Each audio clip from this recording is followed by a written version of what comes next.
सलमान और आप देख रहे हैं मुद्दे की बात। मुद्दे की बात में आज एक हम ऐसे विषय पर है जो है तो बड़ा सेंसिटिव, लेकिन नेताओं के बयानबाजियों के बाद निकला है, इसलिए इस सेंसिटिव विषय पर भी बात करना थोड़ा जरूरी हो गया था। बात हम करेंगे नजमा हेपतुल्ला की। नजमा हेपतुल्ला मोदी सरकार में अल्पसंख्यक कल्याण मंत्री बनाई गई है और उनके एक बयान ने बड़ी ही अजीब सी स्थिति पैदा कर दी मुसलमानों में, अजीब सी स्थिति पैदा कर दी अन्य समुदायों में। अल्पसंख्यक समुदाय को किस नजरिए से देखा जाए और अल्पसंख्यक दरअसल है कौन कौन, मुसलमान क्या अल्पसंख्यक है या नहीं है, ऐसे बहुत सारे विषयों पर हम बात करेंगे। और इस विषय पर चर्चा के लिए हमारे साथ जो लोग मौजूद हैं उसमें हमारे साथ हैं मुनाफ हकीम साहब हैं। मुनाफ हकीम साहब हमारे साथ जुड़ेंगे और मुनाफ हकीम साहब माइनॉरिटी कमीशन चेयरमैन हैं महाराष्ट्र के। साथ ही हमारे साथ एडवोकेट निश्चय दीक्षित साहब हैं जो पूरे मामले पर अपनी नज़र रखेंगे, अपनी राय रखेंगे। उनके चश्मे से भी, उनके नज़रिए से भी हम जानना चाहेंगे कि इस देश का मुसलमान है क्या, इस देश के बहुसंख्यक समाज के साथ उसके रिश्ते कैसे हों। हमारे साथ सिकंदर शेख साहब हैं और भारतीय जनता पार्टी के अल्पसंख्यक मोर्चा के वो महाराष्ट्र के मुंबई के महासचिव हैं। साथ ही नौशाद उस्मान साहब वरिष्ठ पत्रकार हैं, जमात इस्लामी के शोधन पत्रिका निकलती है, शोधन मैगजीन अखबार, उसके संपादक हैं। इन महानुभावों के साथ हम चर्चा को आगे बढ़ाएं इससे पहले हम आपको दरअसल दिखाते हैं, ग्राफिक के माध्यम से दिखाने की कोशिश कर रहे हैं कि क्या दरअसल कहा नजमा हेपतुल्ला ने और जिसके बयान के बाद शुरू हुआ बवाल।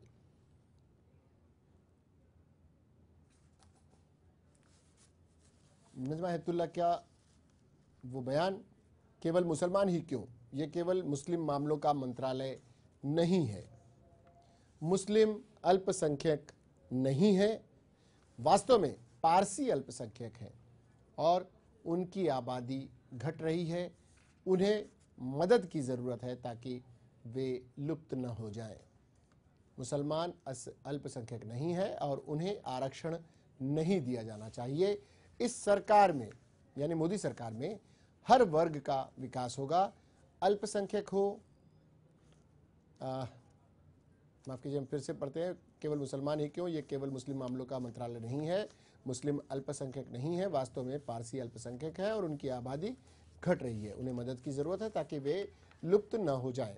मुसलमान अल्पसंख्यक नहीं है और उन्हें आरक्षण नहीं दिया जाना चाहिए। इस सरकार में हर वर्ग का विकास होगा, अल्पसंख्यक हो या बहुसंख्यक, मोदी सरकार हर वर्ग का ख्याल रखेगी।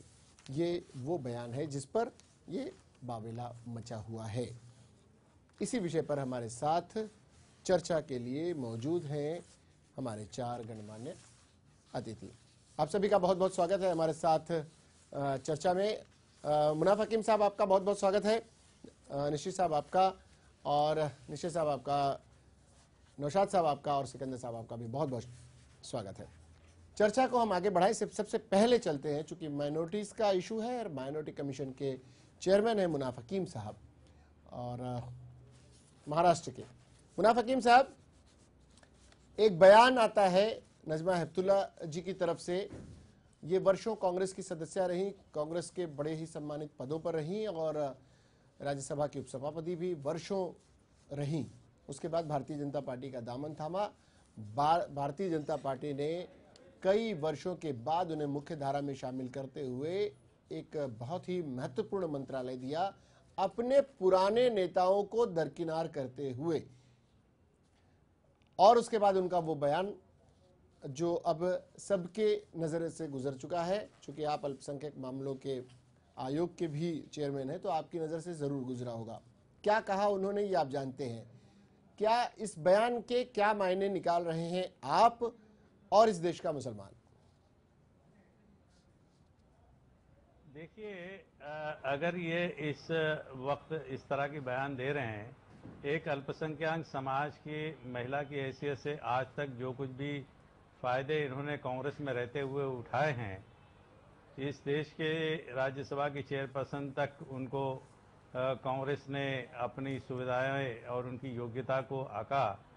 अब सारी जिंदगी भर एक ही व्यक्ति को मिलना चाहिए, इस तरह की जब अपेक्षा होती है और नहीं मिलता है तो किस तरह से अपने आप को साबित करने के लिए दल बदलते हैं, ये तो नजमा हेपतुल्लाह साहिबा ने ये बता दिया। और आज जो कुछ भी वो कह रही है, अगर यही जहनियत उनकी थी तो उन्होंने पहले ही कांग्रेस में रहते हुए इस बात की मुखालफत करनी चाहिए थी, और कांग्रेस में रहते हुए सारे पद उन्होंने अल्पसंख्यक समाज की प्रतिनिधि के हैसियत से नहीं लेने चाहिए थे। अब ऐसे लोग जो इसने सर्वोच्च पद पे जाने के बाद किसी दल में जाकर वहां की एक सोच जो है समाज पे लादने का काम करते हैं, और आज उनका जो बयान है उससे ये साबित होता है कि कांग्रेस का चयन बहुत गलत व्यक्ति का था, और ऐसे व्यक्ति जो है समाज के अंदर किसी समाज का प्रतिनिधित्व नहीं कर सकते हैं। वो कह रही हैं कि जो सच्चर कमेटी की जो सिफारिशात हैं वो होने के बावजूद भी मुस्लिम समाज को किसी तरह की सहूलत की कोई आवश्यकता नहीं है। ये एयरपोर्ट से उतरकर हसनाबाद लेन में अपने बंगले में जाके रहने वाली नेता, जिन्होंने कभी गरीबी देखी नहीं है, महाराष्ट्र के छोटे छोटे देहात के अंदर जो भूखमरी है और जिस तरह से रोजगार के लिए तड़पते हुए नौजवान हैं, और वहाँ पे रोजगार के कोई सामान मुहैया नहीं है, तालीम के लिए भी जो ज़रूरत हैं उसके लिए भी मुसलमान इंतज़ार करते हैं, और ऐसे हालात में उन्होंने इस तरह का बयान देना बहुत गलत है। हम ये नहीं कहते हैं कि अल्पसंख्यक समाज के और मुख्तलिफ जो वर्ग हैं उनको सुविधा नहीं मिलनी चाहिए, अवश्य मिलनी चाहिए। अगर मिलना ये चाहिए। उनकी जनसंख्या पारसी समुदाय की कम हो रही है, उसकी चिंता अगर नजमा हेपतुल्लाह को है, तो क्या उनकी जनसंख्या बढ़ाने का कोई योजना इन्होंने बना रखी है जो मुस्लिम समाज के ऊपर हमला करके मोदी को खुश करने का काम कर रही है? मोदी जी को खुश करके इनके हाथ में जो लड्डू लगे हैं इस उम्र में, इससे ज्यादा और कुछ मिलने वाला नहीं है। जी, यानी एक हर समाज का ख्याल रखते हुए पारसी समुदाय के लिए कोई विशेष योजना बनाई जानी चाहिए थी। मुसलमानों के बारे में उनकी की गई टिप्पणी से मुस्लिम समाज आहत और परेशान नजर आ रहा है। ये बयान, ये मुनाफ हकीम साहब की बातों से नजर आ रहा है। दूसरी चीज, हमारे साथ सिकंदर साहब हैं, सिकंदर शेख साहब, भारतीय जनता पार्टी के अल्पसंख्यक मोर्चा के महासचिव हैं मुंबई के। सिकंदर साहब, आपने देखा, उनके बयान को देखा है, आपने नजमा हेपतुल्लाह के बयान को सुना होगा। नजमा हेपतुल्लाह की एक सीनियर लीडर रही हैं, वर्षानुवर्ष से वो कांग्रेस में रही हैं, भारतीय जनता पार्टी में वर्षों पहले आई हैं, अब रच बस गई हैं क्या भारतीय जनता पार्टी के उस रंग रूप में जिसमें इस तरह के विचारों को प्राधान्य दिया जाता हो, या फिर ये बेख्याली में दिया गया बयान है, या सोचा समझा बयान है जो अल्पसंख्यक, खासकर इस देश का जो बहुसंख्यक अल्पसंख्यक है मुसलमान, उसके बारे में सोचा समझा बयान है जो भारतीय जनता पार्टी की नीति माना जाता रहा है। आप किस नजरिए से देखते हैं, और उस बयान को भी आप देख रहे हैं जो आम मुसलमान मुनाफ हकीम साहब की जुबान से बोल रहा है? देखिए, जिस तरह आप सभी को मालूम है, गए 67 साल से कांग्रेस की राज रही, और जब वो कांग्रेस के राज में नजमा हेपतुल्लाह जी उनके पास 5 बार सांसद चुन के आई, उसके बाद जब भारतीय जनता पार्टी में आज उनको जो मिनिस्ट्री मिली है, उन्होंने सीधे रूप से इसका विस्तार जानकारी लोगों को दी।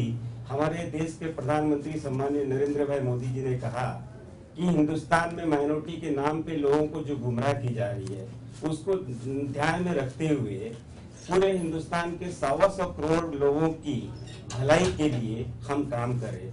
माइनॉरिटीज के नाम पे जिस तरह सभी लोगों को मालूम है, कांग्रेस के लोगों ने माइनॉरिटीज को मतलब क्या, सिर्फ मुस्लिम समाज ही क्यों, उसमें अभी कुछ ही दिन पहले कांग्रेस के राज में जैन को भी माइनॉरिटीज का दर्जा दिया गया। तो आप बताइए कि सिर्फ मुस्लिम ही माइनॉरिटीज क्यों? अगर मुस्लिम माइनॉरिटीज है जिसके नाम से ये गए 67 साल से चुन के आ रहे हैं, और चुन के आने के बाद मुसलमानों का उन्होंने कभी भला नहीं किया, और आज इस तरह से जिस तरह मुनाफ हकीम साहब की मैं बातें अभी सुन रहा था, उन्होंने जानकारियां तो दी, लेकिन जब नजमा जी उनके राज्य में जब काम कर रही थी तब वो सारी बातें, वो विषय पे ध्यान नहीं दे रहे थे। हमारा सिर्फ इतना ही कहना है कि हमारे जो नहीं, कोई समाज में घूम के उन्होंने काम नहीं किया, इतना बात ध्यान में रखिएगा आप। उनको अगर गरीबी का एहसास होता तो आज इस तरह की चेष्टा वो न करते हैं। उनको ये इस बात का एहसास होना चाहिए था कि मुस्लिम समाज के अंदर गरीबी है या नहीं है। और आप नहीं मानते होंगे, मगर ये सारा देश मानता है, और सच्चर कमेटी की रिपोर्ट ने ये साबित करा दिया कि 65 साल के अंदर मुसलमानों की अवस्था क्या हो गई है। आपके सिखाने की जरूरत नहीं है, आपके जहन में जहर है। कितने सेक्टर कमेटी की रिपोर्टें बनी, उसके ऊपर क्या अमलनामा किया गया, आप मुझे ये बताइए। अरे वो बात छोड़ दीजिए, मगर आज आप जिस तरह से जहर उगल रहे हैं, इस समाज को तोड़ने का काम कर रहे हैं, और वो भी अल्पसंख्यक समाज में आप पारसी समुदाय का एक जिक्र करके पूरे देश को गुमराह करने का काम कर रहे हैं। अरे जी गुजरात में कुछ नहीं किया तो सारे देश में वही जहर बोना चाह रहे हैं आप। मुनाफ साहब हमारे साथ और भी दो मेहमान और भी हैं, उनकी भी बातें सुनते हैं और फिर आपके पास आ रहे हैं। सिकंदर साहब, जी बेशक जी बर्दाश्त की नहीं जाएगी। जी जो बातें शायद इसी विषय पर के लिए उनको रोक देना पड़ेगा। या कांग्रेस भारतीय जनता पार्टी की बहस नहीं है जी, ये एक कांग्रेस की वकालत करने के लिए नहीं, और भारतीय जनता पार्टी की मुखालफत करने के लिए यहाँ पर नहीं बैठे। जी एक ऐसे बयान के लिए बैठे हैं जिस बयान से मुस्लिम समाज, मुनाफ हकीम साहब की बातों से ये प्रतीत होता है, इसे एक प्रतीक मान लिया जाए उस अल्पसंख्यक आयोग के चेयरमैन के रूप में, माइनॉरिटीज के प्रतीक के रूप में अगर माना जाए तो ये गुस्सा, ये तड़प हर मुसलमान के भीतर पाई जा रही होगी। इसका एक वानगी और हम देखते चलते हैं। हमारे साथ शोधन पत्रिका के संपादक हमारे साथ नौशाद उस्मान साहब हैं। मुनाफ भाई, हम उनसे भी बात करते हैं, और इस बड़े भाई की हैसियत रखने वाले बहुसंख्यक समाज के एडवोकेट निश्चय दीक्षित साहब भी हमारे साथ है। बहुत सारी बातें वो भी अपनी रखेंगे। हम बात करते हैं नौशाद साहब। देखिए, मुनाफ भाई की तड़प, एक सम्मानित पद पर रहते हुए अल्पसंख्यक आयोग के चेयरमैन है, कैबिनेट मंत्री का दर्जा है, लेकिन एक तड़प उनके भीतर है। एक जो नजमा हेपतुल्लाह का बयान है, उसे लेकर उसके बचाव में भारतीय जनता पार्टी के नेता उतरे। खुद कुछ हद तक थोड़ा सा टर्न उन्होंने खुद ने लिया है, लेकिन भारतीय जनता पार्टी के अल्पसंख्यक मोर्चे के लोग भी उस बयान को कहीं ना कहीं प्रोटेक्ट करते नजर आते हैं और नजमा हेपतुल्लाह के साथ नजर आते हैं। उस नजमा हेपतुल्लाह के जिसके लिए आरोप लग रहे हैं कि वो कहीं किसी सामाजिक कार्य में नहीं रही, हालांकि कांग्रेस में रहते हुए बड़े ही सम्मानित पदों पर वो रही। उपसभापति 16 साल तक रहना कोई मजाक की बात नहीं थी, लेकिन बयान तो उन्होंने दे दिया और वो गुस्सा आपको दिख रहा है। आप पत्रकार हैं, आप जमात इस्लामी जैसी बहुत ही मानिंद संस्था को बड़े करीब से देख रहे हैं। क्या मानते हैं आम मुसलमान, क्या राजनीतिक नज़रिए से देख रहा है जैसा कि मुनाफ साहब देख रहे हैं आम मुसलमान के तरीके से, या आप देख रहे हैं कुछ और भी आपको नज़र आ रहा है इस पूरे बयानबाजी में और जो सरकार बनी है उस पर?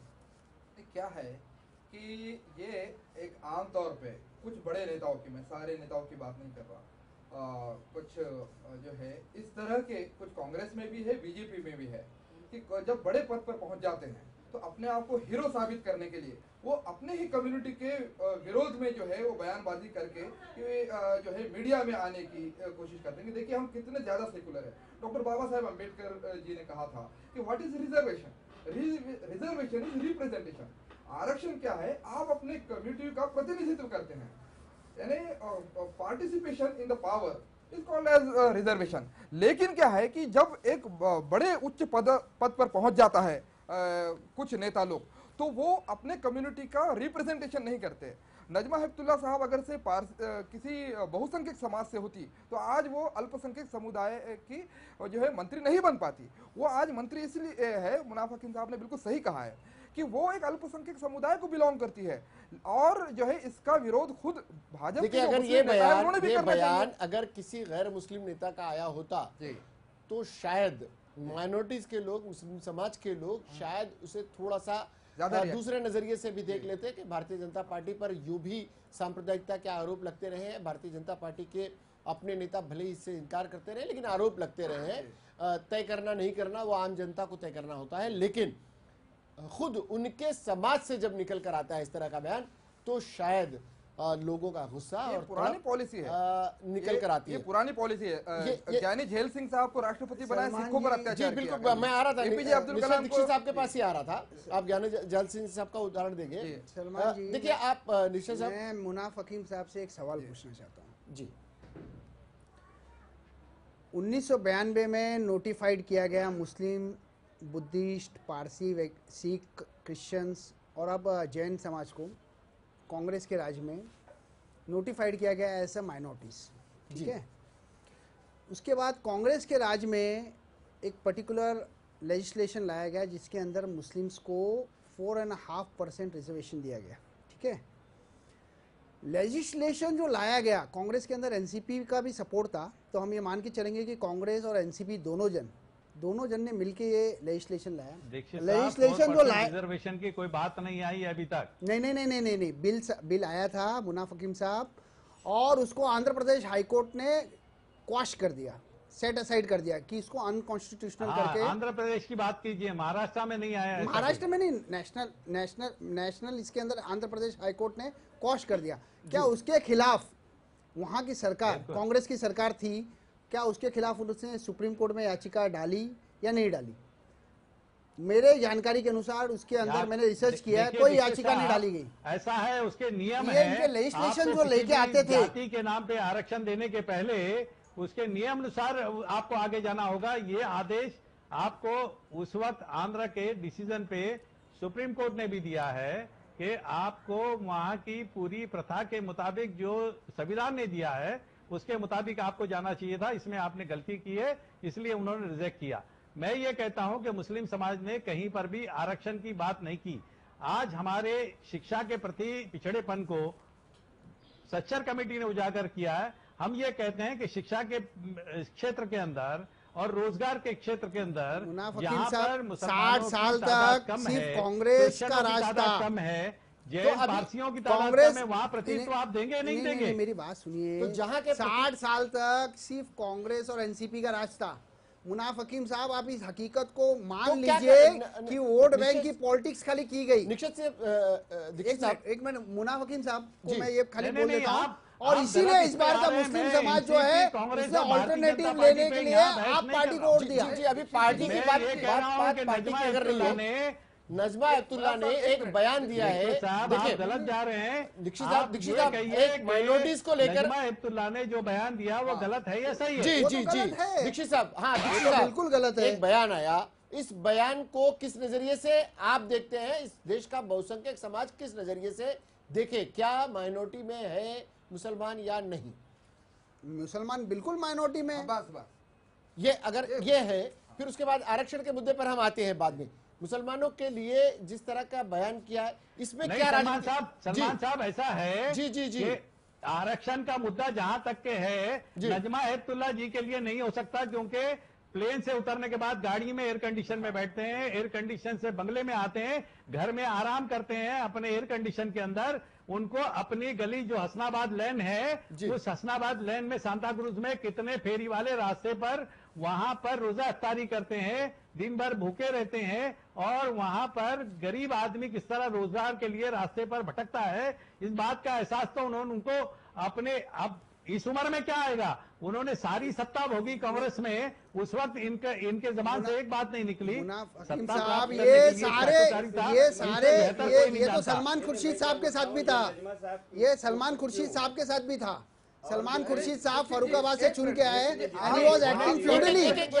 मैं बिलोंग करता हूं, ऐसा नहीं है। मुनाफ हकीम साहब बड़े लीडरान रह चुके हैं, सभी लोगों ने इसी तरह का व्यवहार किया, लेकिन जब हमारी मतलब आप भी करोगे? नहीं सिकंदर भाई, नहीं सबने किया, मतलब कांग्रेस ने लूटा। नहीं कांग्रेस, देखिए सिकंदर साहब, सरकार आने के बाद हमने ये पूरे सिकंदर साहब, दर्द ये है, सिकंदर साहब दर्द ये है कि जब कांग्रेस की सरकारें थी, हम बार बार कांग्रेस की सरकारों की गलतियों को, मेरे ख्याल से दीक्षित साहब शायद यही कहना चाह रहे थे, कांग्रेस सरकार ने जो गलतियां की रही होंगी या गलतियां हो गई होंगी या फिर मजबूर है उन गलतियों को सहने के लिए आम मुसलमान मतदाता और मुसलमान नागरिक, क्या उसी चीज को भारतीय जनता पार्टी दोहरा रही है, और अगर नहीं दोहरा रही है तो इस तरह का बयान देकर, इस तरह का अगर बयान दिया है। नजमा हेबतुल्ला जी ने जो बयान दिया, उनका बोलने का उद्देश्य सिर्फ इतना ही था कि माइनॉरिटीज बोल करके सिर्फ मुस्लिम क्यों, और भी कास्ट के लोग इतना नहीं चाहिए सिकंदर भाई, उन्होंने इतने बोली नहीं है वो बयान दे रही है, उसका मतलब दुनिया नहीं समझ सके। आप इसका समर्थन देखिए भारतीय जनता पार्टी एक तरफ सिकंदर साहब आप उनका कंडेम कीजिए। नौशाद साहब दीक्षित साहब से बात करते हैं, दीक्षित साहब को बोलने देते हैं। देखिए आज के पैनल में सलमान साहब, मुसलमानों ने कहीं पे भी किसी चीज का आरक्षण नहीं मांगा। मुसलमानों को किसी चीज की जरूरत नहीं, मगर उसका मजाक ना उड़ाओ आप। बिल्कुल आप जो कुछ भी कर रहे हैं, आपको सत्ता मिली है, सत्ता के लेके 5 साल तक मुनाफ साहब हमारे इस पैनल में कभी भला हुआ नहीं है, लेकिन अभी सिर्फ सिकंदर साहब आते हैं आपके पास, आपको पूरा मौका मिलेगा। करोड़ लोगों का विकास आप क्या करेंगे, भला करोगे सिकंदर जी? आप मुसलमानों पे इतनी बातें आने के बावजूद भी आप उसकी वकालत कर रहे हैं, मुझको बड़ा अफसोस होता है। मुना भाई हमारे साथ इस पैनल में एक बहुसंख्यक समाज का सदस्य लेकिन अल्पसंख्यक इस वक्त है, क्योंकि आप लोग 3 लोग हैं एक समाज के, और दीक्षित साहब है। वो हम जरा सा मुनाफ साहब उनके भी चश्मे हम से दीक्षित साहब का आदर करते हैं, और उन्होंने बहुत सही बात कही है। बिल्कुल। जो गलतियां हुई है और जो कर रहे हैं उनकी वकालत हम लोग नहीं कर रहे हैं यहाँ पर। वो बात बहुत बढ़िया कर रहे हैं। जी दीक्षित साहब अब बताएं, अब जब इस तरह के बयान आप देखते हैं तो क्या आपको क्या महसूस होता है? आप क्या सोचते हैं? क्या एक सोची समझी साजिश है ये कि किसी अपने ही उन्हीं के समाज के लोगों को, जिसका नौशाद जी जिक्र कर रहे थे कि उन्हीं के समाज के बीच के किसी नेता से बयान दिलवाया जाए? अरे सलमान साहब, मैं चाहूंगा अपने जितने पैनलिस्ट हैं वो नजम सेठी का इंटरव्यू जो पाकिस्तान चैनल पे जियो न्यूज़ पे आया था उसको जरूर देखें। 20 अप्रैल 2014 को जी मैंने उसको देखा है। उसमें नरेंद्र मोदी का एनालाइज किया गया, और उस एनालिसिस में ये था कि भाई Narendra Modi basically, I am very surprise कि कांग्रेस और एनसीपी के लीडर उनको कैसे एनालाइज नहीं कर पाए। Narendra Modi was very easy to analyse, उनको आराम से एनालाइज किया जा सकता था, उनको आराम से काउंटर किया जा सकता था।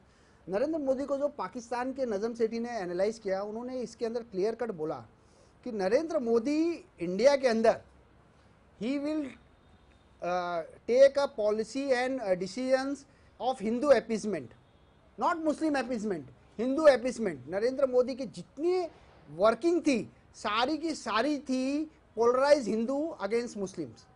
और इंटरनेशनल लेवल पे 20 अप्रैल 2014 को ये बयान आया था। सलमान साहब, मैंने आज ही उसको देखा भी और मैंने अपने फेसबुक पे उसको अपलोड भी किया। और इंटरनेशनल लेवल पे वो नेहरूवियन पॉलिटिक्स करेंगे। He will try to become an international super power, internationally powerful leader के रूप में। और उन्होंने शपथ लेते ही इंटरनेशनली सार्क देशों के सारे नेताओं को, हमारे यहाँ पे परंपरा नहीं थी, उन्होंने सारे लोगों को इनवाइट किया। तो इंडिया के अंदर उनका पॉलिसी बीजेपी की वेरी क्लियर है। तो ये अपीसमेंट, हिंदू अपीसमेंट, क्योंकि बीजेपी को मेरे भाई सलमान, बिल्कुल it is Hindu appeasement. Salman साहब, मोदी और बीजेपी को क्लियर कर, आप बताइए। मोदी और बीजेपी को, एक मिनट सलमान साहब, मैं एक मिनट लूंगा जी। मोदी को क्लियर कट बीजेपी, मोदी ने बीजेपी को क्लियर कट ये दिखा दिया है कि without Muslims also you can make a majority. अच्छा, और ये चीज जो है जब उनको मालूम पड़ी है तो any act of appeasing Muslims या any act of doing something favorable for Muslim will go against the Hindu community। Hindu community जो है उसको बाकायदे पोलराइज किया, उसको कम्युनल किया। मोदी ने पूरा किया उसको, और उसको सक्सेसफुली उसने विंडिकेट किया अपने स्टैंड को जी। तो ये चीजें हैं इसके अंदर, ये इनका स्ट्रेटेजी रहेगा। और ये स्ट्रेटेजी जो थी वो हिटलर को रिमाइंड करती है। एक सिकंदर साहब से पूछते चलते हैं। मुन्ना भाई आपके पास आ रहे हैं जी। मुन्ना भाई कुछ कह रहे थे? मैं ये कहना चाह रहा हूँ जी, हाँ, मैं ये कहना चाह रहा हूँ कि हिंदू भाइयों को इस देश के अंदर जितना 65 साल में हम लोगों ने जो इस देश के लिए कुर्बानी जो दी है आज़ादी के दौर में, हम उस परिवार से संबंध रखते हैं। हमें इतना गर्व है इस बात पे कि हम इस देश के रहवासी हैं, हम इस देश के नागरिक हैं। हम जानते हैं कि हिंदुत्व के जहर को इस देश के सारे हिंदुओं ने कोई मान्य किया, ऐसा नहीं है।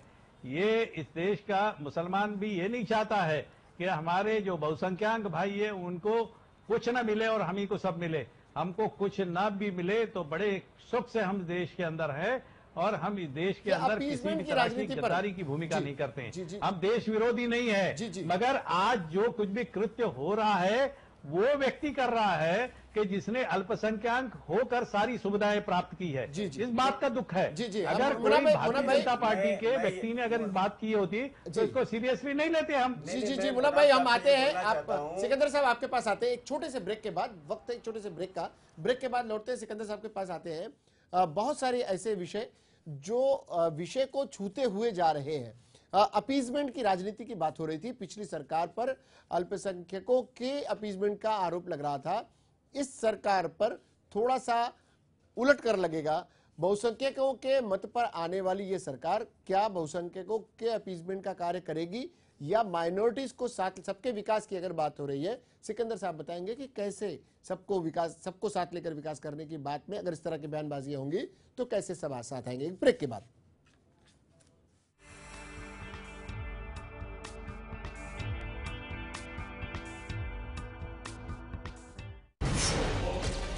अंडरवर्ल्ड की नब्ज पहचानता हूं मैं और गैंग के राज जानता हूं मैं।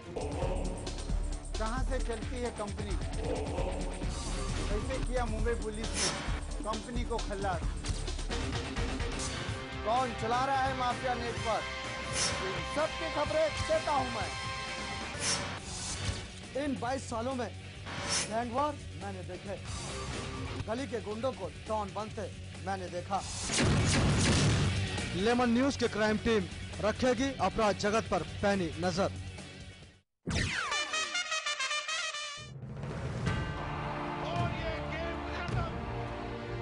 आठ टीमें,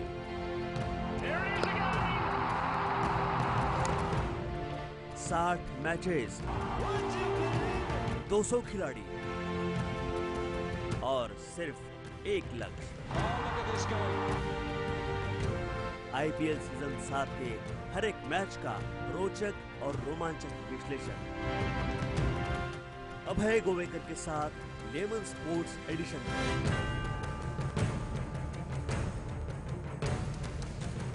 लेमन स्पोर्ट्स एडिशन हर रोज शाम 7:30 बजे सिर्फ लेमन न्यूज पर। जो परसेंटेज ऑफ वोटिंग है ये बम्पर माना जाता है। मरते किसान और सोते किसान।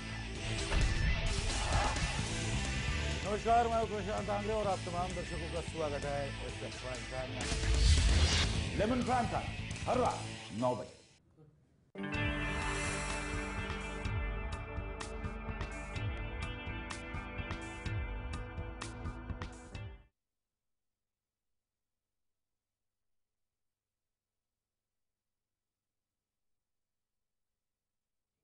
ब्रेक के बाद एक बार फिर आप सभी का स्वागत है मुद्दे की बात में। और मुद्दे की बात में चर्चा हम कर रहे हैं अल्पसंख्यक मामलों के मंत्री, केंद्रीय मंत्री नजमा हेपतुल्ला के उस बयान की जिसे लेकर मुस्लिम समाज में नाराजगी देखी गई। और उसका जवाब देने के लिए हमारे साथ भारतीय जनता पार्टी के अल्पसंख्यक मोर्चा के महासचिव मुंबई के सिकंदर शेख साहब हैं। साथ ही चर्चा में हिस्सा ले रहे हैं मुनाफ हकीम साहब, माइनॉरिटी कमीशन के चेयरमैन हैं महाराष्ट्र के।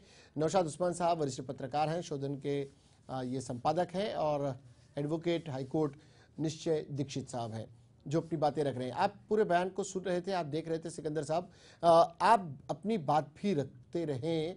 आपको लग रहा है, देखिए ये तड़प, ये दर्द तीनों तरफ से आप देख रहे हैं।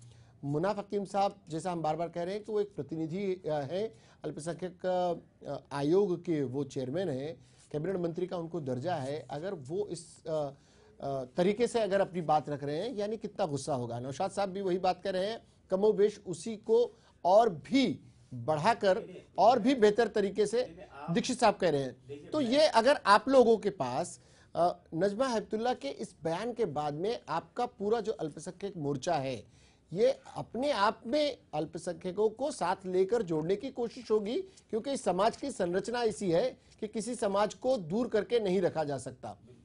तो आप लोग उस भागीदारी को निभा रहे हैं भारतीय जनता पार्टी में रहते हुए। लेकिन जब इस तरह के बयान आते हैं, आपको लगता है कि आप लोगों की तरफ से इसे रोका जाना चाहिए, या इसकी अगर इस बयान की सहमति देनी हो तो तर्क क्या होंगे उसके? देखिए, जिस तरह अभी मुनाफ हकीम साहब ने बोला कि, और जिन्होंने जिस तरह दीक्षित जी ने बोले कि मोदी जी का जो इन्होंने आगे प्रोग्राम देखे है वो हिंदुत्व का मुद्दा। आप मुझे बताइए कि अगर ठीक है, लोगों को पता है हिंदुस्तान में 125 करोड़ लोग रहते हैं, मोदी जी को जिस तरह अगर समझ लो हिंदुत्व के नाम पे चुनाव लड़ने के बारे में बताया गया, कांग्रेस के कई नेताओं ने उन्हें गाली दी, और हिंदुस्तान में 30 से 32 करोड़ लोग मुस्लिम समाज के लोग रहते हैं, और उसमें मुस्लिम समाज का बड़ा योगदान रहा जो मोदी जी आज देश के प्रधानमंत्री बने और एनडीए को पूरे हिंदुस्तान में सबसे बड़ी बहुमत मिली। जिस तरह आप बता रहे हैं कि जिस तरह हिंदुत्व के मुद्दे पे, ऐसा हमारा कोई मुद्दा नहीं है। हमारा मुद्दा है, मोदी जी ने नारा दिया कि हमें सबका साथ सबका विकास। देश में 125 करोड़ लोग हैं, हम सबको एक नजरिए से देखें। सबका साथ सबका विकास हाँ, कहने के हम बाद आपको बताना चाहते हैं कि जिस तरह कांग्रेस के लोग या जो लोग सुनिए, जिस तरह हिंदुस्तान की अलग अलग पार्टियां अपने आप को सेकुलर बोलती है, और मुसलमानों के जिस तरह गरीबी की आपने बात की, जब एनडीए की राज थी अटल जी के सरकार में मदरसों को बढ़ाया गया, हज में सब्सिडी बढ़ाई गई, मुसलमानों के भलाई के लिए बहुत सारे स्कीम लाए गए। नहीं, आप मैं बताता हूँ, देखिए जिस तरह इन्होंने बोला कि 2002 में दंगे हुए, मैं इस चीज को एक्सेप्ट करता हूँ, लेकिन मैं आपको यही बताता हूँ कि 2002 के दंगे के बाद हिंदुस्तान में ऐसे हजारों दंगे हुए जहाँ जहाँ कांग्रेस की और यूपी की सरकार। इस बार क्या है ना सलमान जी, आप बड़े चोर हैं, छोटे चोर। मेरा एक विषय, मेरा कहने का मतलब है कि आप नहीं, मैं आप विषय पे आता हूँ कि आप मेरे को बताओ, जिस तरह आप लोग कांग्रेस भारतीय जनता पार्टी के राज में 2002 में दंगे हो गए, कांग्रेस में बहुत बड़ा इशू बनाया, लेकिन आज मैं एक छोटा सा एग्जांपल देता हूँ कि आज मुजफ्फरनगर में दंगे हुए।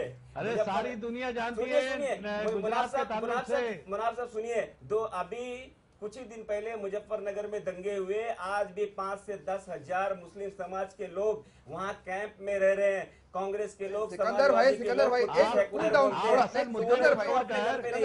दूसरे को कह देने से दूसरों मुद्दे पे आके बात करो।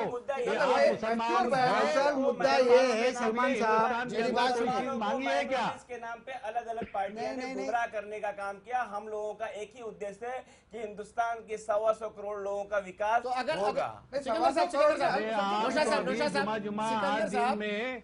तरह की बातें करने लगे देश के अंदर। सभी मुसलमानों ने अपने लिए बात नहीं की थी। माइनॉरिटी के ताल्लुक से अगर बात है तो अल्पसंख्यक समाज एक जाति और जाति की बात नहीं करता। कानूनी मान्यता मिली हो, जिसे एक आप क्यों मुसलमानों को जबरदस्ती ला के लोगों के दरमियान में इस बात के लिए आरोपी बना रहे हैं? मुसलमानों ने क्या चीज आपसे मांगी है क्या? मुसलमानों ने आपसे कोई चीज के बारे में जिक्र किया है क्या?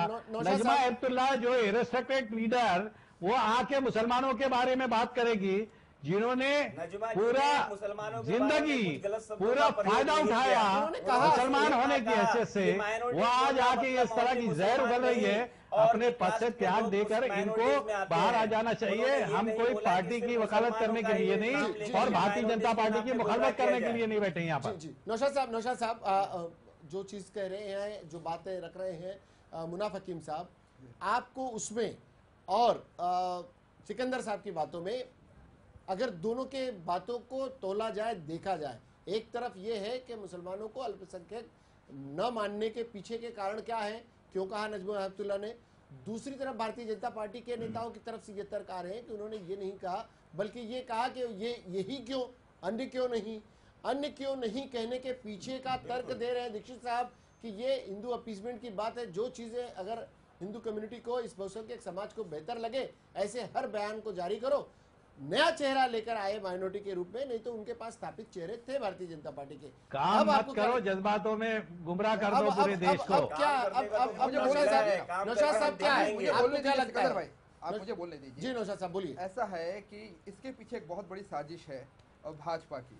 अभी जो कांग्रेस जो बिल लाने वाली थी और नहीं लाई, ये बहुत बड़ा उन्होंने गुनाह किया कि जो इसका रॉयट्स का क्या है वो दंगा एंटी कम्युनल राइट्स बिल का है, तो उसके अंदर माइनॉरिटी को सिक्योरिटी दी गई थी। सिकंदर साहब की ये बात से तो मैं भी सहमत हूँ कि मुस्लिम ही सिर्फ माइनॉरिटी नहीं है, हमने भी नहीं कहा और किसी ने भी नहीं कहा। ये बिल्कुल पारसी समाज के लिए जो है जो भी योगदान संविधान ने कर नहीं सकती है, कहा। देंगे। लेकिन अल्पसंख्यक समुदाय को विशेष सुरक्षा प्रदान करना पड़ता है, सिर्फ भारत ही नहीं। आप अमेरिकन भी अमेरिका में जाइए, मैक्सिकन कम्युनिटी को वहां पर सुरक्षा है। इवन पाकिस्तान के अंदर जो है हिंदू समाज को जो है वो सुरक्षा है। खास अल्पसंख्यक समुदाय के अंदर कोई असुरक्षा का भाव उत्पन्न न हो, इसलिए उन्हें विशेष सहूलत देना पड़ता है। मैं आपको सलमान जी बताऊंगा, इलेक्शन जो है इस बार इंटरनेट के मार्केटिंग जो नरेंद्र मोदी की थी उसी के ऊपर लड़ा गया।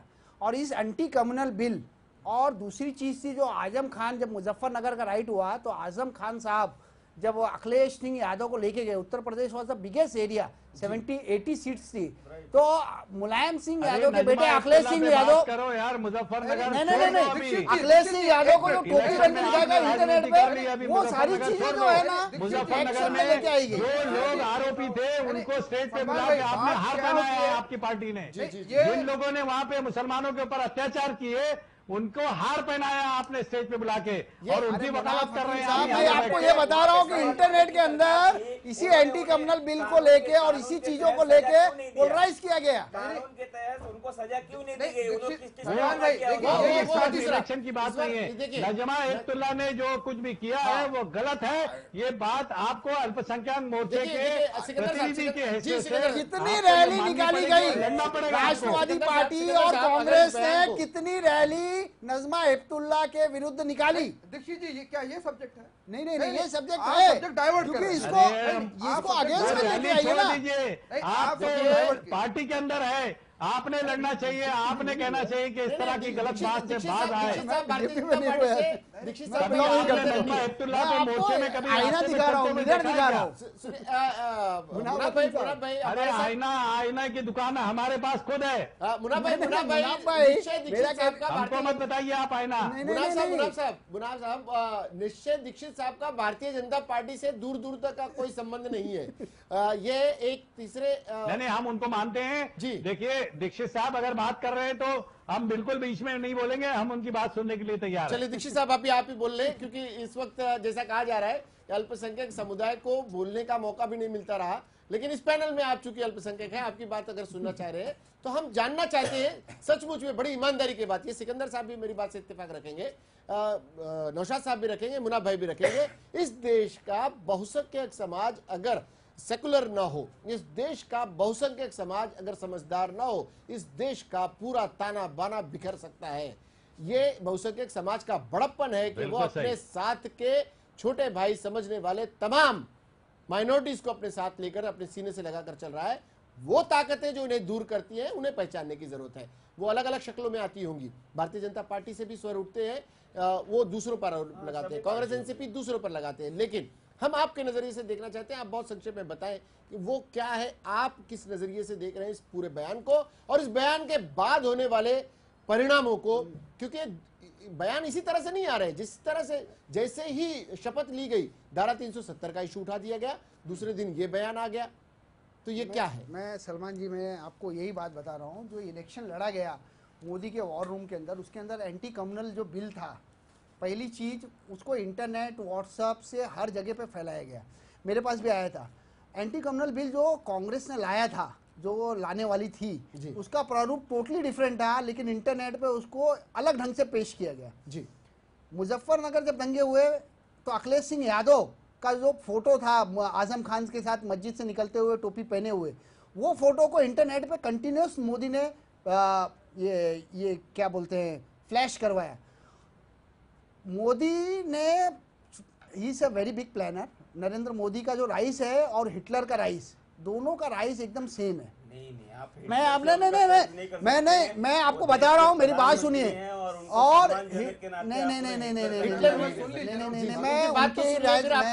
मैं उनकी राइस की बात कर रहा हूँ, उनके राइस के तरीकों को तरीकों की बात कर रहा हूँ। मोदी जी ने सबसे पहले हिंदू वोटरों को पोलराइज किया जब उन्होंने सद्भावना जो उपवास रखा, उसके अंदर उन्होंने एक मुस्लिम क्लेरिक की दी गई टोपी को उन्होंने पहना नहीं। That was the day when he started polarising Hindu. और मैं अभी आपको बता दूं, जिस प्रकार की राजनीति हिटलर की थी यंग ब्रिगेड को लेके, जो उन्होंने यंग ब्रिगेड क्रिएट किया, Hitler did not rise suddenly, उसको 12 साल लगे राइज होने के लिए। सेम बात मोदी की है, 12 साल लगे हैं मोदी को नेशनल लेवल पर राइज होने के लिए। यंग ब्रिगेड जो 18 साल का युवक जो अभी आया हुआ है, जो इंटरनेट, फेसबुक और वगैरह यूज करता है, वो सारे के सारे लोगों को ही है सक्सेसफुली पोलराइज। देखिए पोलराइजेशन की राजनीति सिकंदर साहब बात करें, उनको मुसलमानों का टोपी इतना ऐसा नहीं हो गया कि कोई भी नापाक आदमी दरअसल सिकंदर साहब मेरी बात सुनिए, ये सिकंदर बातें साहब मेरी बात सुनिए जी। 1933 में जब हिटलर चांसलर बने तो उन्होंने यहूदी कम्युनिटी के एक आदमी को अपना एजुकेशन मिनिस्टर बनाया। बाकायदे 4 साल तक कंटिन्यूअस राइज हुआ, फ्रेंजी में आ गया पूरा जर्मनी, और जब एकदम फ्रेंजी में आ गया तो हिटलर ने अपना एडवेंसिज्म क्रिएट करना शुरू किया। मोदी भी उसी डायरेक्शन में जाएंगे और ये 101% जाएंगे। और नजमा हेपतुल्ला का ये जो बयान है, ये पॉलिसी और ये लाइन ऑफ एक्शन बीजेपी का कंटिन्यूअस 5 साल तक रहेगा। You will be very surprise, minorities के आवाज नहीं निकलेंगे, माइनॉरिटीज की आवाज नहीं निकलेंगे। उस आवाज को पार्टी के नेता हिंदुस्तान के 30 करोड़ मुसलमानों के भलाई के लिए अलग अलग स्कीमें लाएंगे, और ज्यादा समय नहीं है, आप थोड़े दिन का इंतजार कीजिए। देखिए एक आबादी के लिहाज से सिकंदर साहब अभी सारी कैबिनेट की तैयारी हुई है, अभी ये हाल है आपका। सिकंदर भाई आपका अभी 3 दिनों का कार्यकाल था, विचारधारा लोगों के दिलों को छूने लगा है। अच्छा, आपको मैं बताना चाहता हूं कि मुसलमानों को आप जाके पूछो कि अगर कोई भी मुसलमान ये बोल अरे धारा वो कहाँ बहती है जो दिलों को छू रही है आपके?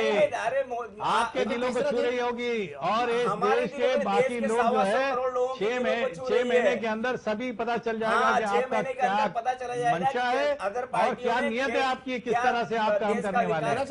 सिकंदर साहब हम ग्राफिक के माध्यम से कुछ आंकड़े आबादी के लिहाज से कुछ आंकड़े हम आपको दिखाते चले कि आबादी के लिहाज से दरअसल कौन कहाँ किस समाज का, अल्पसंख्यक समाज और बहुसंख्यक समाज, उसके परसेंटेज क्या है, एक ग्राफिक के माध्यम से हम आपको दिखाने की कोशिश करते हैं कि क्या है दरअसल वो आंकड़े।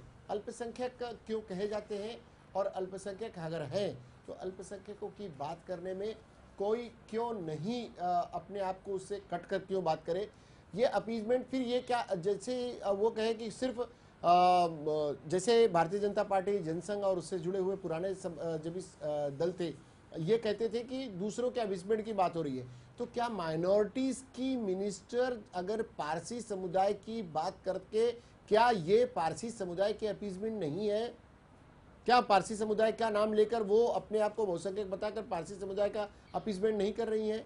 जो कांग्रेस के ऊपर आरोप लगते रहे कि वो मुसलमानों की बात करती थी बहुसंख्यक होते हुए, तो कांग्रेस तो दोनों तरफ से मार खाई, उसके साथ उसका अपना वोट बैंक भी गया और माइनॉरिटी भी उससे गई। तो ये स्थिति थी। हम ग्राफिक के माध्यम से उन आंकड़ों को जरा दिखा लेते हैं और फिर आते हैं आप लोगों के पास। दरअसल कितने परसेंटेज, क्या और कौन से समाज के लोग कितने हैं, हम आपको दिखाते हैं।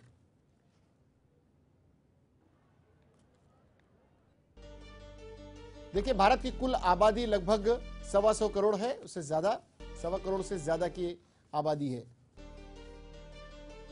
हिंदू धर्म के मानने वाले लोगों की संख्या भी करीब 80.5% है इस पूरे देश भर में। मणिपुर, अरुणाचल प्रदेश, मिजोरम, लक्षद्वीप, नागालैंड, मेघालय, जम्मू कश्मीर और पंजाब को छोड़कर देश के अन्य 27 राज्यों और केंद्र शासित प्रदेशों में हिंदू बहुसंख्यक हैं। मुसलमानों की आबादी 13.4% भारत में मुसलमानों की जनसंख्या है, और पाकिस्तान और बांग्लादेश में रहने वाले मुसलमानों की आबादी की तुलना में कहीं ज्यादा है। मुसलमानों की आबादी 13.4 है, लेकिन जम्मू कश्मीर और लक्षद्वीप में मुसलमान आबादी बहुसंख्यक है। असम में 30.9% के आसपास है, पश्चिम बंगाल में 25.2%, केरल में 24.7%, उत्तर प्रदेश में 18.5% और बिहार में 16.5% मुस्लिम आबादी है। यहां पर कहा जाता है कि ये आबादी ठीक ठाक और ठीक ठाक है। ये सारे आंकड़े 2011 की जनगणना के हिसाब से है। सिखों की जनसंख्या जो एक अल्पसंख्यक बड़ा समाज है, वो भी लगभग 1.9% है।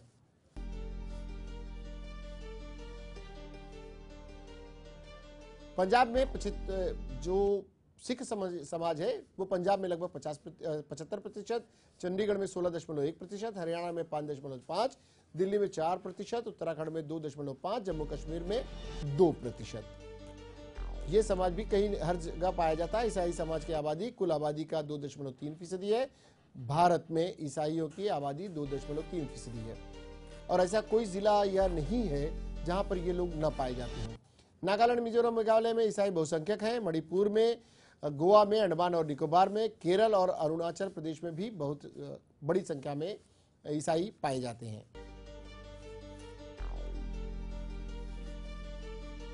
उत्तर प्रदेश, बिहार, महाराष्ट्र, मध्य प्रदेश, पूर्वोत्तर भारत, जम्मू कश्मीर, उत्तराखंड, हिमाचल प्रदेश, पश्चिम बंगाल और उड़ीसा समेत कई राज्यों में बौद्धों की आबादी बड़ी संख्या में पाई जाती है।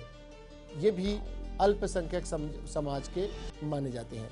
तो क्या आपके देश भर के अल्पसंख्यक मोर्चा के नेताओं को इस बयान को या तो सुधरवाना चाहिए या सख्ती से उसके साथ खड़े रहकर कहें नहीं बिल्कुल यही सही है और हम इस बयान पर कायम हैं? नहीं, तो मेरा कहने का मतलब है कि नजमा हेपतुल्ला जी ने मुसलमानों के बारे में ये क्या गलत बोल दिया उन्होंने कि माइनॉरिटीज नहीं, उन्होंने तो कहा कि सिर्फ मुस्लिम समाज ही माइनॉरिटीज क्यों? ऐसा नहीं कहा, मुसलमान समाज स्टेटमेंट अल्पसंख्यक नहीं है, साफ तौर पे कहा। उनका कहना अल्पसंख्यक नहीं है, बड़ी संख्या में वो अकेले ही अल्पसंख्यक क्यों? क्यों नहीं, ये सुधरा हुआ बयान दोबारा आया है। इनका कहने का मतलब सिकंदर साहब, ये बयान जो सुधरा हुआ बयान आया है दोबारा आया है, पहले उनका बयान था और उन्होंने एक ही बात कहा है कि मुस्लिम समाजी सिर्फ अल्पसंख्यक क्यों, और भी कास्ट के लोग उस कोटे में आते हैं, उसमें आते हैं, तो उनका एक ही उद्देश्य अरे है। ये नया बयान उनको देने की क्या जरूरत है? सारे देश को पता है, सारे देश को अल्पसंख्यक समाज में कौन कौन सा समुदाय आता है, सारे देश को पता है। ये नया कोई शोध लगाया है क्या उन्होंने? की कोई बात नहीं है, हमारा सिर्फ एक ही उद्देश्य है कि पूरे हिंदुस्तान में 125 करोड़ लोग रहते हैं, सभी का विकास होना चाहिए, सभी का, क्योंकि आपको पता है मुनाफ साहब की कई सालों से मुसलमानों के साथ साथ क्या क्या घटी और आज मुसलमान किस लेवल पे है, मुसलमानों की परिस्थिति क्या है, ये सारी चीजें आप भी अच्छी तरह से जानते हैं। लेकिन आज उसके लिए फिर दोबारा आपके साथ बैठेंगे, मगर कम से कम इस बात को तो तय करें। बताइए कि एनडीए की सरकार आकर के कितने दिन हो गए? अभी तो कुछ ही दिन हुए हैं, आप आने वाले समय में देखेंगे 3-4 दिनों का फिर क्यों शुरू कर दिया? अभी तो कोई योजना नहीं बनाई। आपने 370 मुसलमानों को सहूलत नहीं देना, मुसलमानों को रिजर्वेशन नहीं देना, कौन मांगने के लिए आया था आपके पास? जितने भी देश की और भी विकास की योजना है उसको करो आप। 70 की योजनाएं उन्हें समझ में आती है और जो लोग पढ़े लिखे लोग अगर समझ अरे मगर ये बात ये इतना काम नहीं है आपके पास। अच्छी बात है, आप जज्बात में देश को गुमराह करने का काम करते हैं।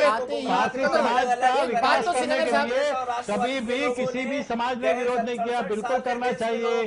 आपने सभी का विकास करना चाहिए। आपको देश की संख्या पता है, मगर आपको अपना खुद का वजूद पता नहीं है कि आप कहाँ पे खड़े हैं। वजूद दिखाने का तो अभी समय आया ही नहीं है। अभी वाकई में समय आया है, अगर से वाकई में भाजपा मुसलमानों का भला आएगा भी, अभी तो समय शुरू हुआ है। देश के जनता ने आपको एक सत्ता के उस स्तर पर पहुंचा दिया है कि आप इतने वादे करते थे, अब करके बताइए और करके बताने के लिए आपको मौका दिया है देश का विकास करने के लिए। ये देश की संस्कृति को समझिए, ये गंगा जमुनाई तहजीब है। यहाँ पर आपका ज्यादा दिन तक इस तरह का गुमराह करने का काम नहीं चलेगा। हम लोग ने गुमराह करने का काम ही नहीं किया। नौशाद साहब को भी कुछ कहने दें। वाकई में अगर से बीजेपी कुछ मुसलमानों के लिए करना चाहती है तो आप जो है रंगनाथ मिश्रा की सिफारिशें आप जो है मान्य कर लीजिए, जिसमें यह कहा गया है कि मुसलमानों को अल्पसंख्यक ही नहीं बल्कि एज अ मुस्लिम रिजर्वेशन देना चाहिए और रिजर्वेशन विद इन रिजर्वेशन की बात करना चाहिए। नहीं, एक मौका है आपके लिए सिकंदर भाई, सुनिए बात। आप धर्म के आधार पर मिलना ही नहीं चाहिए। नहीं सुनो, अगर से आप मुसलमानों के लिए कुछ करना चाहते हैं तो जब धर्म के आधार पर जब नकारा जाता है तो फिर जैन समाज को, सिख समाज को और बौद्ध समाज को क्यों नहीं नकारा जाता? एक हिंदू अगर से वो इस्लाम कबूल करता है तो उसका रिजर्वेशन नकारा जाता है, लेकिन वही अगर से सिख धर्म जो कबूल करता है, बुद्धिस्ट अगर से धर्म को कबूल करता है तो नकारा नहीं जाता। नहीं, ये संविधान में पहले नहीं था। सुनिए बात, ये कांग्रेस ने एक प्रेसिडेंशियल ऑर्डिनेंस के जरिए से इसको करवाया है कि भाई अगर से वो मुस्लिम रहेगा या क्रिश्चियन रहेगा तो उसे रिजर्वेशन नहीं मिलेगा।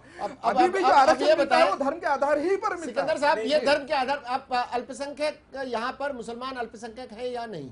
नहीं, मुसलमान अल्पसंख्यक में आता है, बस बात इस चीज को एक्सेप्ट करता हूँ। तो ये इस तरह के बयान अगर आपके केंद्रीय नेता ऐसा नहीं बोला कि मुस्लिम समाज अल्पसंख्यक में नहीं आता है। मुसलमानों को अल्पसंख्यक के नाम पे सड़ गए जब से हिंदुस्तान आजाद हुई 67 साल से। ये देखिए मुनाफ साहब यहाँ पर गुमराह करने का काम किया। रिजर्वेशन की सारी सहूलतें नजमा हेपतुल्लाह ने ली है व्यक्तिगत रूप से। कांग्रेस के अंदर रहते हुए सारे फायदे उन्होंने लिए। अब उनका पेट भर गया, उनको लगता है कि सारे मुसलमानों को सब कुछ मिल गया। गरीबों की मदद करना जरूरी नहीं है, गरीब नहीं है। मुसलमानों को कई सालों से ऐशो आराम की जिंदगी जीने वालों ने गरीबी का एहसास नहीं किया है अभी तक। उनको पता नहीं है किस तरह का गरीबी होती है।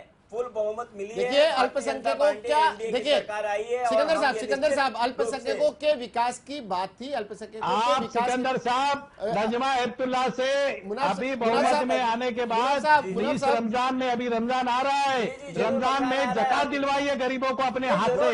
मुनाफ साहब और फितरा देना वो उनकी इंटरनल मामले हैं, उसके बारे में हम कुछ नहीं बोल सकते। माइनॉरिटीज के इंटरनल नहीं है। मुसलमानों की जब बात कर रहे हैं तो मुसलमान होने का सबूत जो है ये दे के रमजान के रोजे रखे, ज़कात दे, फितरा दे और गरीबों को बांटे। जरा घर से बाहर निकल कर देखे गरीबों की क्या हालत है, उसके बाद इस तरह के बयान दे।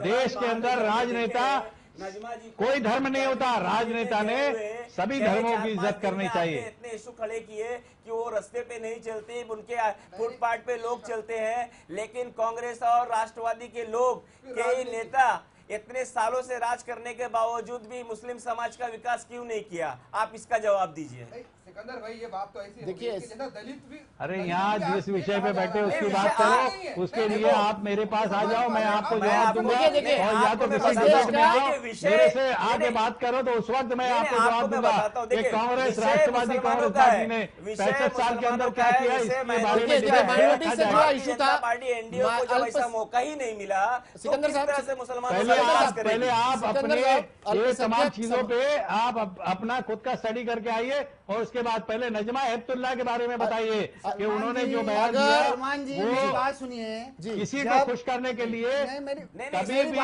बीजेपी ने बयान नहीं देना चाहिए था। भारतीय जनता पार्टी ने नजमा हेपतुल्लाह के बयान का खंडन ही नहीं किया। निभाएंगे और आने वाले कुछ ही दिनों में मुसलमानों के लिए अच्छा काम होएगा, ऐसा मैं विश्वास करता हूं। चलिए देखिए, दो बातें हैं, हम समय अभाव है हमारे पास, बहुत सारी बातें होगा। मुनाफ साहब समय अभाव है, इस विषय पर हम आपसे 1 to 1 भी जानना चाहेंगे। इस विषय को बहुत समेटते हुए हम चलना चाहेंगे। एक बात जो दीक्षित साहब ने चलते चलते कही है कि इस तरह के बयान के बाद में भारतीय जनता पार्टी के केंद्रीय नेतृत्व की खामोशी भी अपने आप में बहुत कुछ कह दे रही है, बहुत कुछ खामोशी भी उनकी कह रही है। दूसरी तरफ अभी 3-4 दिन हुए हैं मंत्रिमंडल को आए हुए, लेकिन 1, 2, 3 लगातार 370 माइनॉरिटीज और एजुकेशन के HRD मिनिस्टर वगैरह को लेकर जिस तरह के बयानबाजियां और उलटफेर हो रहे हैं, ये अच्छे संकेत नहीं है। अच्छे दिन भले आ गए हों, लेकिन कहा जाए कि ये संकेत कुछ और भी कहते हैं। अल्पसंख्यक मोर्चा की, मैं हमारा ये मानना है कि भारतीय जनता पार्टी के अल्पसंख्यक मोर्चा की जिम्मेदारी तब और बढ़ जाती है जब इस तरह के बयानात आते हैं, क्योंकि माइनॉरिटी अब आप लोगों की तरफ ज्यादा उम्मीद से देखेगी, क्योंकि आप अब उनके कर्णधार बनकर नए कर्णधार के रूप में आए हैं। बहुत बहुत शुक्रिया आपका मुनाफ हकीम साहब हमारे साथ जुड़ने के लिए। नौशाद साहब आपका भी बहुत बहुत शुक्रिया। दीक्षित साहब और सिकंदर साहब हमारे साथ चर्चा में भाग लेने के लिए। माइनॉरिटीज के इशू पर चर्चाओं के दौर को हम आगे भी जारी रखेंगे, लेकिन आज फिलहाल मुद्दे की बात में मुझे यानी सलमान को दीजिए इजाजत, मेरी टीम को दीजिए इजाजत, लेकिन इसके बाद भी खबरों का सिलसिला जारी रहेगा। देखते रहिए लेमन न्यूज़।